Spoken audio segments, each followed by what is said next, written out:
అనంతపురం జిల్లా గుంతకల్ పట్టణంలో విచిత్ర ఘటన చోటు చేసుకుంది. గుంతకల్ ఆర్డీఓ కార్యాలయంలో పనిచేస్తున్న ఏఓ నాగభూషణం తీరు చూస్తే ఎవరైనా ఆశ్చర్యపోవాల్సిందే. ఆర్డీఓ కార్యాలయం అనుకున్నారో లేక తన సొంత ఇల్లు అనుకున్నారో తెలియదు, కానీ తాను విధులు నిర్వహించే చేంబర్లోనే కాపురం పెట్టేంత పనిచేశారు. చేంబర్లో మంచం ఏర్పాటు చేసుకుని బెడ్రూమ్గా వాడుకుంటున్నారు ఏవో. ప్రతిరోజు రెవెన్యూ కార్యాలయంలోనే పడకేస్తున్నారు. ఈ వ్యవహారం ఇప్పుడు వివాదానికి దారితీసింది.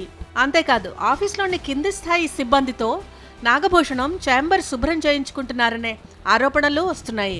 వాటికి సంబంధించిన విజువల్స్ కళ్ళకు కట్టినట్లు కనిపిస్తున్నాయి. అంతటితో ఆగకుండా రాత్రిపూట ఉద్యోగాలు నిర్వహిస్తున్న కార్యాలయ సిబ్బందిని కూడా తాను ఉన్నంత వరకు ఇక్కడ ఉండాలంటూ హుకుం జారీ చేస్తున్నారు. అయితే ఈ వ్యవహారం ఆర్డీఓకు తెలిసే జరుగుతుందా లేక తెలియలేదా అనే ప్రశ్నలు తలెత్తుతున్నాయి. చూసి చూడనట్లు ఆర్డీఓ ఉన్నారా అనే అనుమానాలు వ్యక్తం చేస్తున్నారు. ప్రభుత్వ కార్యాలయాన్ని తమ సొంత ఇంటిగా వాడుకోవడంపై ప్రజల్లో తీవ్ర చర్చనీయాంశమైంది. ఇప్పటికైనా ఈ ఘటనపై జిల్లా ఉన్నతాధికారులు స్పందించి ఏఓ నాగభూషణంపై చట్టపరమైన చర్యలు తీసుకోవాలని, ఇంత జరుగుతున్నా నిర్లక్ష్యంగా ఉన్న ఆర్డీఓపై కూడా యాక్షన్ తీసుకోవాలని ప్రజలు కోరుతున్నారు.